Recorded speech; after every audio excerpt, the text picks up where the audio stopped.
ವರದಿ ಕ್ಯಾಬಿನೆಟ್ನಲ್ಲಿ ಮಂಡನೆ ಆಗಿದೆ, ಎಕ್ಸೆಪ್ಟ್ ಮಾಡ್ಕೊಂಡಿದ್ದೀವಿ.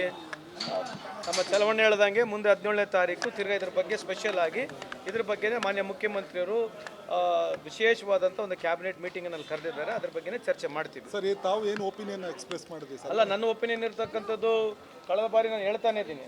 ಯಾವುದು ನಮ್ಮ ತಮಿಳುನಾಡು ಮಾಡಲ್ ಇದೆ, ತಮಿಳುನಾಡಿನಲ್ಲಿ 69% ರಿಸರ್ವೇಷನ್ ಇದೆ ಎಲ್ಲರಿಗೆ. ಅದೇನಂದರೆ ಈ ಯಾವಾಗ ಈ ಒಂದೇನೋ ರಿಪೋರ್ಟ್ ಬರುತ್ತೆ, ತಮಿಳ್ನಾಡಲ್ಲಿ ಇರ್ತಕ್ಕಂಥದ್ದು ಬ್ಯಾಕ್ವರ್ಡ್ ಕ್ಲಾಸಸ್ ಅಂದ ತಕ್ಷಣ ಯಾವ ರೀತಿ ಸೋಷಿಯಲಿ ಬ್ಯಾಕ್ವರ್ಡ್ ಇದ್ದಾರೆ ಅಂತಕ್ಕಂಥದ್ದು ರಿಪೋರ್ಟು.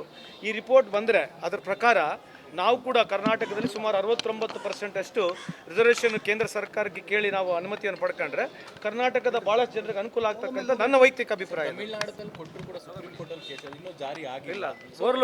ಅದೇ ಆಗುತ್ತೆ. ಈಗಿರೋದು 69% ಇದೆ. ಈಗ ನೀವು ಕ್ರೀಮಿ ಲೇಯರ್ ಬಂದಾದ್ಮೇಲೆ, ಯಾವುದು ಕೇಂದ್ರ ಸರ್ಕಾರ ಕ್ರೀಮಿ ಲೇಯರ್ ಬಂದಾದ್ಮೇಲೆ 50% ದಾಟಿದೆಯಲ್ಲ.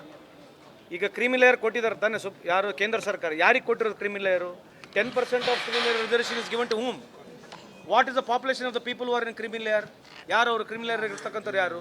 ಸೊ ಹಂಗಾಗಿ ಎಲ್ಲರಿಗೂ ಸಿಗಲಿಲ್ಲ, ಎಲ್ಲರಿಗೂ ಅವಕಾಶ ಸಿಗಲಿ ಅಂತಕ್ಕಂಥ ನನ್ನ ವೈಯಕ್ತಿಕ ಅಭಿಪ್ರಾಯ, ನನ್ನ ವಾದ. ಅದ್ರಾಗೇನಾಗುತ್ತೆ, ಎಲ್ಲ ಶೋಷಿತ ವರ್ಗಗಳು, ಎಲ್ಲ ಸಮಾಜದ ವಿಶೇಷವಾಗಿ ಅಹಿಂದ ವರ್ಗದ ಸಮಾಜಗಳ ಯಾರ್ಯಾರು ಬ್ಯಾಕ್ವರ್ಡ್ ಕ್ಲಾಸ್ನಾಗಿದ್ದಾರೆ ಎಲ್ಲರಿಗೂ ಅವಕಾಶ ಸಿಗುತ್ತೆ ಅಂತ ನನ್ನ ವಾದ. ಪ್ರಬಲ ವರ್ಗದವರು ವಿರೋಧ ಇದೆ ಅನ್ನೋದು ಅಲ್ಲ, ಅದು ಗೊತ್ತಿಲ್ಲ ನನಗೆ. ಯಾರು ವಿರೋಧ ಪಡಿಸಿಲ್ಲ, ಏನೂ ಆಗಿಲ್ಲ. ಈಗ ಎಲ್ಲರಿಗಿಂತ ಹೆಚ್ಚಾಗಿ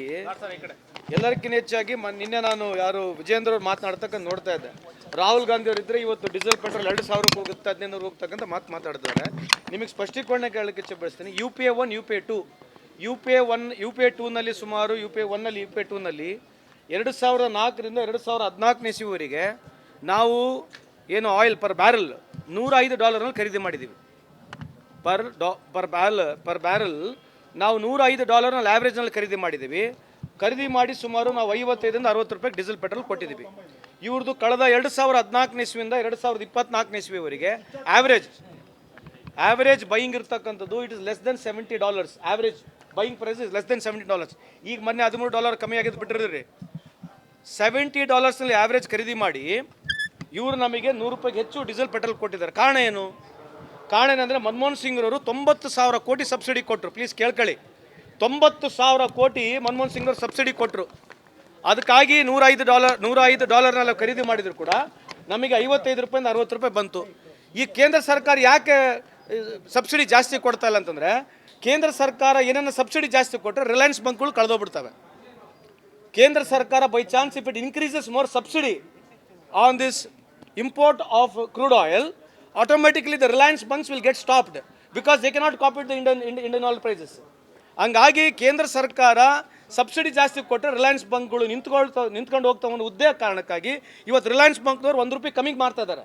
ಓಪನ್ ಮಾರ್ಕೆಟ್ನಲ್ಲಿ ನಮ್ಮ ಭಾರತ್ ಪೆಟ್ರೋಲ್ ಆಗಿರಲಿ, ಇಂಡಿಯನ್ ಆಯಿಲ್ ನಮ್ಮ ಬಂಕ್ಸ್ಗಳಲ್ಲಿ $1 ಕಮ್ಮಿ ಮಾಡ್ತಿದ್ದಾರೆ. ಕಾರಣ ಇಷ್ಟೇ, ಅವರು ಬದುಕಬೇಕು, ನಾವು ಜನ ನಷ್ಟ ಆಗೋಗ್ಬೇಕು. ಇವತ್ತೇನು ಪಾಪ ವಿಜೇಂದ್ರ ಅವ್ರು ಹೇಳ್ತಾ ಇದ್ದಾರೆ, ಏನು ರಾಹುಲ್ ಗಾಂಧಿ ಅವರ ಕಾಲದಲ್ಲಿ ನಮ್ಮ UPA ಸರ್ಕಾರದಲ್ಲಿ $105 ಖರೀದಿ ಮಾಡಿದ್ವಿ ಪರ್ ಬ್ಯಾರಲ್. ಈಗ ಆವ್ರೇಜ್ $70 ಅದ್ರ ಜೊತೆಗೆ ಮೊನ್ನೆ $13 ಕಮ್ಮಿ ಆಗಿದೆ. ಇವ್ರು ಏನಂದರೆ ಓದ್ಕೊಳಂಗಿಲ್ಲ, ಸರಿಗೆ ಏನು ಗುರುತಿಲ್ಲ, ಚರ್ಚೆನೂ ಮಾಡೋಂಗಿಲ್ಲ. $13 ಕಮ್ಮಿ ಆದರೂ ಕೂಡ $2 ಜಾಸ್ತಿ ಮಾಡಿದ್ದಾರೆ ತಿರ್ಗಾ. ಅದ್ರ ಜೊತೆಗೆ LPG ಗ್ಯಾಸ್ $50 ಜಾಸ್ತಿ ಮಾಡಿದ್ದಾರೆ.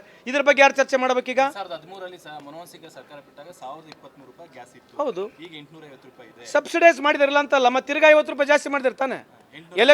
ಜಾಸ್ತಿ ಮಾಡಿದ್ರು 850. ಆಯ್ತು ರೀ, ನಾವು ಮಾಡಿದ 450. ನಿಮಗೆ ಅದೇ ಅವ್ರು ಹೇಳ್ಬಿಡ್ತಾರೆ, ನೀವು ಕೇಳ್ತಾರೆ. ನೀವು ಚೆಕ್ ಮಾಡಿ ನೋಡ್ರಿ, ಅಲ್ಲಿ ಹೇಳಿ. When we left the government, when we started ಅಲ್ರಿ, ನೀವು ಚೆಕ್ ಮಾಡಿ. When we left, we started also, we started at 450. ಆಯ್ತಾ, we started at 450. If I am not wrong, we have not mostly charge even $1000 also. Let me verify it, because ನೀವು verify ಮಾಡಿದೆ. ನೀವು ಇದನ್ನ ಕೇಳಿಲ್ಲ ಅವ್ರಿಗೀಗ. ಈಗ ಈ diesel petrol ಇಷ್ಟು ವ್ಯತ್ಯಾಸ ಆಗ್ತಾಯಿದೆ, ನೀವು ಅವ್ರನ್ನ ಕೇಳಿ ಯಾಕೆ ಸಬ್ಸಿಡಿ ಕೊಡ್ತಾಯಿಲ್ಲ ಜಾಸ್ತಿ. ಅವರು ಏನು ಬಂದು ಅಗಲಾಲ ಹೋರಾಟ ಮಾಡ್ತಾರೆ, ಯಾಕೆ ಅವ್ರು ಯಾಕೆ ಸಬ್ಸಿಡಿ ಕೊಡ್ತಾಯಿಲ್ಲ ಜಾಸ್ತಿ? Why are the net paying subsidy? If they pay more subsidy it will benefit every common man. ರೈತರಿಗೆ ಅನುಕೂಲ ಆಗುತ್ತೆ, ಟ್ರಾನ್ಸ್ಪೋರ್ಟ್ನವ್ರಿಗೆ ಅನುಕೂಲ ಆಗುತ್ತೆ, ಆಟೋ ರಿಕ್ಷಾ ಡ್ರೈವರ್ಗೆ ಅನುಕೂಲ ಆಗುತ್ತೆ, ಎವ್ರಿ ಇಂಡಸ್ಟ್ರಿಗೆ ಅನುಕೂಲ ಆಗ್ತಕ್ಕಂಥದ್ದು ಟ್ರಾನ್ಸ್ಪೋರ್ಟೇಷನ್ಲಿಂದ. ಜನ ಆಕ್ರೋಶ ಯಾಕೆ ಇದ್ರ ಬಗ್ಗೆ ಮಾಡಬೇಕಲ್ರಿ? ಯಾಕೆ ಮಾಡ್ತಾಯಿಲ್ಲ ಇದ್ರ ಬಗ್ಗೆ ಯಾತ್ರೆ ಅವರು? ಅದ್ರ ಬಗ್ಗೆ ಚರ್ಚೆ ಮಾಡಿ. ಆಮೇಲೆ ಇನ್ನೊಂದು ಏನು ಭಾಳ ಹೇಳ್ತಾ ಇದ್ರೆ, ಮೊನ್ನೆ ತಾನೇ ಒಂದು ಫೈಟರ್ ಜೆಟ್ ಕ್ರಾಶ್ ಆಯ್ತು, ನಿಮ್ಗೆ ಗೊತ್ತಿದೆಯಾ?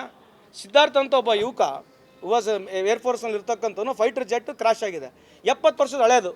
ಭಾರತದ ಇಡೀ ಪ್ರಪಂಚದಲ್ಲಿ ಎಲ್ಲಿ ನಡೀತಾ ಇಲ್ಲ ಫೈಟರ್ ಜೆಟ್, ಇಲ್ಲಿ ಮಾತ್ರ ನಡೆಸ್ತಾ ಇದ್ದಾರೆ. ಇದ್ರ ಬಗ್ಗೆ ಎಲ್ಲಿ ಚರ್ಚೆ ಆಗೋದಿಲ್ಲ. 70 ವರ್ಷದ ಕತೆ ಹೇಳ್ಕೊಂತ ಕುಂದಿರ್ತಾರೆ ಬೆಳಗ್ಗಿನ ಸಾಯಂಕಾಲವರೆಗೆ. ಮೊನ್ನೆ UP-ನಲ್ಲಿ 23 ಜನ ಸೇರಿ ಒಂದು 19 ವರ್ಷ ಹುಡುಗಿಗೆ 7 ದಿನ ರೇಪ್ ಮಾಡಿದ್ದಾರೆ. 7 days ದೇ ಹ್ಯಾವ್ ರೇಪ್ಡ್. ಇದ್ರ ಬಗ್ಗೆ ಎಲ್ಲಿ ಚರ್ಚೆ ಇಲ್ಲ ಸರ್. ಬೆಂಗಳೂರಲ್ಲಿ ಮಧ್ಯರಾತ್ರಿ ಅಲ್ರಿ, ಅದ್ರಿ ಚರ್ಚೆ ಆಗ್ಲಿ. ಉತ್ತರ ಪ್ರದೇಶದ ಬಗ್ಗೆ ಅಲ್ಲರಿ, ಬೆಂಗಳೂರು ಬಗ್ಗೆ ನಾನು ಹೇಳ್ತೀನಿ ಇದೊಂದು ಸಣ್ಣ ಘಟನೆ, ಬೆಂಗಳೂರು ಘಟನೆ. ಅದನ್ನ ನೀವು ಅವ್ರ ಗೃಹ ಸಚಿವರು ಕೇಳ್ರಿ. ನೀವು ಉತ್ತರ ಅಲ್ರಿ, ಪ್ರದೇಶ ಹೇಳೋ ಬದಲು ಕರ್ನಾಟಕ ಅಲ್ಲ ಯಾಕೆ ಹೇಳ್ತೀರ ಕೇಳ್ರಿ ನಿಮಿಷ. 23 days is raped. 23 days is raped. ಬೆಳಗಾವಿಯಲ್ಲಿ ಕೇಳ್ರಿ. ಸಾಮೂಹಿಕವಾಗಿ ಸರ್, ಅದೇ ಬೆಳಗಾವಿಯಲ್ಲಿ ಅಲ್ರಿ, ಸದನ ನಡೆಯುವ ಸಂದರ್ಭದಲ್ಲಿ ಆಗಿತ್ತು. ಅದಕ್ಕೆ ನೀವೇನ್ ಮಾಡ್ಬೇಕಂದ್ರೆ ಇಂಥವು ಎಲ್ಲೆಲ್ಲ ಆಗ್ತಾವಲ್ಲ ಇದನ್ನ ಪ್ರಮುಖ ಕೇಳಿ ಚರ್ಚೆಗೆ ಬರ್ಚಿ.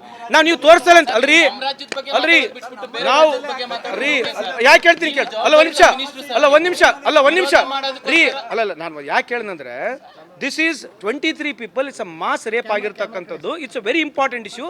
ಇದ್ರ ಬಗ್ಗೆ ಹೌದ್ರಿ ಚರ್ಚೆ ಮಾಡೋಣ. ಅಲ್ಲ ರೀ, ನೀವು ನಮ್ಮನ್ನು ಕೇಳಿ ಅಲ್ರಿ, ನಮ್ಮ ರಾಜ್ಯದ ಬಗ್ಗೆ ನಾವು ಮಾತಾಡ್ತೀವಿ. ಈಗ ಡೀಸೆಲ್ ಪೆಟ್ರೋಲ್ ಅಲ್ರಿ, ಡೀಸೆಲ್ ಸಣ್ಣ ಘಟನೆ ಅಂದ್ರು ಅಲ್ರಿ. ಈಗ ಅಲ್ರಿ ಕೇಳ್ರಿ, ಹೋಮ್ ಮಿನಿಸ್ಟರ್ ಸಾಹೇಬ್ರು ಮಾತನಾಡಿದ್ದಕ್ಕೆ ನೀವು ಕೇಳ್ರಿ ಅವ್ರಿಗೆ. Because if he has reply to that is answer believe I am asking a question, I got every right to ask. You also got every right to ask. ಈಗ ನೀವು ಅದನ್ನ ಕೇಳಬೇಡ್ರಿ, ಇದನ್ನ ಮಾತಾಡ್ಬೇಡ್ರಿ ಅಂತಂದ್ರೆ ನೀವು ಕುಂಭಮೇಳದಲ್ಲ ಮತ್ತು ಕರ್ನಾಟಕದ ಕೇಳಿದ್ರಲ್ಲ ಅವಾಗ. ಅಲ್ಲ ಕುಂಭಮೇಳ ವಿಷಯ ತಡ್ರಿ, ಕುಂಭಮೇಳ ವಿಷಯಗಳು ನೀವೆಲ್ಲ ಕರ್ನಾಟಕ ಕೇಳಿಲ್ಲ. ಬೆಳಿಗ್ಗೆ ಬಂದು ಬೆಳಿಗ್ಗೆ ಕೇಳಿದ್ರಲ್ಲ, ಅವಾಗ ಯಾಕೆ ಕೇಳಿದ್ರಿ? ಅವಾಗ ಕರ್ನಾಟಕ ವಿಷಯ ಅಲ್ಲ ಅದು. ಹಿಂಗೆ ಎಲ್ಲ ಇಶ್ಯೂಗಳು ಇರ್ತಾವ್ರಿ. ಯಾವ ವಿಷಯಗಳು ಪ್ರಮುಖ ವಿಷಯಗಳು ಎಲ್ಲ ತಗೋಬೇಕು, ಮಾತಾಡಬೇಕು. ನೀವು ಅಲ್ರಿ, ಅದು ಬೇಗ ಅಲ್ರಿ, ಅದು ಬೇರೆ ಪ್ರಶ್ನೆ ರೀ. Everybody has got right to go. ಅಲ್ರಿ, ನೀವು ಏನು ಹೇಳಿದ್ರಿ, ಈ ವಿಷಯ ಮಾತಾಡೋದು ಬೇರೆ ಕರ್ನಾಟಕದ ಬಗ್ಗೆ ಮಾತಾಡ್ರಿ. ಸ್ಟಾಕ್ ಎಕ್ಸ್ಚೇಂಜು, ಈಗ ಸ್ಟಾಕ್ ಎಕ್ಸ್ಚೇಂಜ್ ಅಲ್ಲ ರೀ, ಈಗ ಸ್ಟಾಕ್ ಎಕ್ಸ್ಚೇಂಜ್ 85 ಲಕ್ಷ ಕೋಟಿ ಲಾಸ್ ಆಗಿದೆ. ಅದೇ ಸ್ಟಾಕ್ ಎಕ್ಸ್ಚೇಂಜ್ ಅಲ್ಲ, ಬಿಜೆಪಿ ಅವ್ರನ್ನ ಕೇಳ್ರಿ. ಈಗ ಸ್ಟಾಕ್ ಬಿಜೆಪಿ ಅವ್ರಿಗೆ ವಿಶೇಷ ಹಂಗೆ ರೀ, 85 ಲಕ್ಷ ಕೋಟಿ ಲಾಸ್ ಆಗಿದೆ. ಇದ್ರ ಬಗ್ಗೆ ಬಿಜೆಪಿ ಚರ್ಚೆ ಮಾಡಲಿ. ಇದ್ರ ಬಗ್ಗೆ ಬಂದ್ ಮಾಡಲಿ. ಅಲ್ಲ, ಕಳೆದ 6 ತಿಂಗಳಲ್ಲಿ ಸ್ಟಾಕ್ ಎಕ್ಸ್ಚೇಂಜ್ನಲ್ಲಿ 85 ಲಕ್ಷ ಕೋಟಿ ದೇಶ ದಿವಾಳಿ ಎದ್ದೋಗಿದೆ. ಯಾರು ಸ್ಮಾಲ್ ಟೈಮ್ ಇನ್ವೆಸ್ಟರ್ಸ್ ಮಾಡ್ತಾರೆ, ಯಾರು ರಿಟೇಲ್ ಇನ್ವೆಸ್ಟರ್ಸ್ ಇದ್ದಾರೆ, ಅವರೆಲ್ಲ ದಿವಾಳಿ ಎದ್ದೋಗಿದ್ದಾರೆ. ಪ್ರಧಾನಮಂತ್ರಿಯವರು ಅಮಿತ್ ಶಾ ಅವರು ಎಲ್ಲರಿಗೆ ಪ್ರೋತ್ಸಾಹ ಹೇಳಿದ್ರು, ನೀವು ಬಂದು ಸ್ಟಾಕ್ ಎಕ್ಸ್ಚೇಂಜಲ್ಲಿ ದುಡ್ಡು ಹಾಕ್ರಿ, ನೀವು ಯಾವ ರೆಕಾರ್ಡಿಂಗ್ ದುಡ್ಡು ಮಾಡ್ಕೊಂತ ಹೇಳ್ತಾರೆ. ನೋಡ್ರಿ, ಸ್ಟಾಕ್ ಎಕ್ಸ್ಚೇಂಜ್ ರಿಕವರಿ ಆಗುತ್ತೆ, but people who are lost money ಅವ್ರು ಯಾವತ್ತೂ ರಿಕವರ್ ಆಗಲ್ಲ. ಲಾಭ ಮಾಡ್ತಕ್ಕಂಥದ್ದು ಯಾರು? Who have got holding capacity. ಯಾರು ದೊಡ್ಡ ಜನರ ಹತ್ರ ಹೋಲ್ಡಿಂಗ್ ಕೆಪಾಸಿಟಿ ಇರ್ತದೆ ಡೌನ್ ಮಾರ್ಕೆಟ್ನಲ್ಲಿ, ಅವ್ರು ಪುನಃ ಖರೀದಿ ಮಾಡ್ತಾರೆ, ಅವರೇ ಹೋಲ್ಡ್ ಮಾಡ್ತಾರೆ. ಇವತ್ತು ಸುಮಾರು 85 ಲಕ್ಷ ಕೋಟಿ ಲಾಸ್ ಆಗಿದ್ರೆ ಇದ್ರ ಬಗ್ಗೆ ಎಲ್ಲಿ ಚರ್ಚೆನೇ ಆಗೋದಲ್ಲ. ಬಿಜೆಪಿ ಮಾಡ್ಬೇಕಲ್ಲ ಇದ್ರ ಬಗ್ಗೆ. ಪ್ರಹ್ಲಾದ್ ಜೋಶಿ ಸಾಹೇಬ್ರು ಬಂದು ಮಾತಾಡಲಿ ಇದ್ರ ಬಗ್ಗೆ. ಮೊನ್ನೆ ಪಿಯೂಷ್ ಗೋಯಲ್ ಅವ್ರು ಹೇಳ್ತಾ ಇದ್ರಲ್ಲ, ಇವತ್ತು ಈ ಇಂಡಿಯಾನಲ್ಲಿ ಏನು ನಡೀತಾ ಇಲ್ಲ, ಫುಡ್ ಡೆಲಿವರಿ ಆ್ಯಪ್ ಮಾಡ್ತಕ್ಕಂಥ ಇನ್ನೋವೇಷನ್ ಇಂಡಿಯಾ ಆಗಿದೆ ಅಂತ ಅವ್ರು ಹೇಳ್ತಾ ಇದ್ದಾರೆ. ಇದ್ರ ಬಗ್ಗೆ ಬಿಜೆಪಿ ಅವ್ರು ಚರ್ಚೆ ಮಾಡಲಿ ಅಲ್ಲ. Please, I am ready for a debate, please call them. ಗುತ್ತಿಗೆದಾರರ ಕಮಿಷನ್ ಆರೋಪ ಮಾಡಿದ್ದಾರೆ ಸರ್. ಅದ್ರ ಬಗ್ಗೆ ಹೆಂಗೆ ಮಾತಾಡ್ಬಿಡಿ ಸರ್. ಗುತ್ತಿಗೆದಾರರ ಕಮಿಷನ್ ಆರೋಪ ಮಾಡಿದ್ದಾರೆ. ಗುತ್ತಿಗೆದಾರ ಸಂಘದವರು ಇಲ್ಲಿ ಕಮಿಷನ್ ಹೆಸರು ಹೇಳಿದ್ದಾರೆ ಸರ್, ಸತೀಶ್ ಜಾರಕಿಹೊಳಿ ಕುಟುಂಬದವರ ಹಸ್ತಕ್ಷೇಪ, ಬೋಸರಾಜು ಮಗ ಎಲ್ಲ ಕಡೆ ಇದ್ದಪ್ಪ, ಯಾಕೆ ನೋಡಿ, ಗುತ್ತಿಗೆದಾರರು ಏನೋ ನಮಗೆ ಆರೋಪ ಮಾಡಿದ್ದಾರೆ.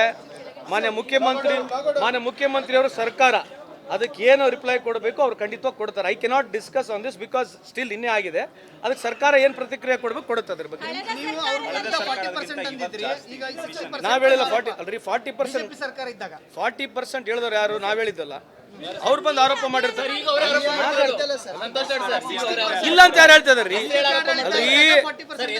ತಡೀರಿ, ಬಿಜೆಪಿ ಮೇಲೆ ಕಾಂಟ್ರಾಕ್ಟ್ ಅಸೋಸಿಯೇಷನ್ ಅವ್ರ ಹೆಸರು ಹೇಳಿರಲಿಲ್ಲ. ಕರೆಕ್ಟ್, ನೇರವಾಗಿ ಹೆಸರು ಅವ್ರು ಹೇಳ್ತಾ ಇದಾರೆ. ಅಲ್ಲ, ಇದ್ರ ಬಗ್ಗೆ ಖಂಡಿತವಾಗ್ಲಿ ಸರ್ಕಾರ ಕ್ರಮ ತಗೊಳುತ್ತೆ. 40% ನಾವ್ ಹೇಳಿಲ್ಲ, ಅದು ಹೇಳಿದ್ದು 40% ನೀವ್ ಹೇಳಿದ್ರಿ ಅಂತ ಹೇಳಿದ್ರು. 40% ನಾವ್ ಹೇಳಿರ್ತಕ್ಕಂಥದ್ದಲ್ಲ. ಈಗ ನಮ್ಮೆಲ್ಲ ಆರೋಪ ಮಾಡಿರ್ತಕ್ಕಂಥದ್ದು ಅವರೇ ಇದ್ದಾರೆ. ಅದ್ರ ಬಗ್ಗೆ ಸರ್ಕಾರ ಕ್ರಮ ತಗೊಳುತ್ತೆ. 60% ಆಗಿದೆ ಅನ್ನೋ ಒಂದು ಡೆಫಿನೆಟ್ಲಿ ಅಲ್ಲ, whatever if they have told, definitely will look into that.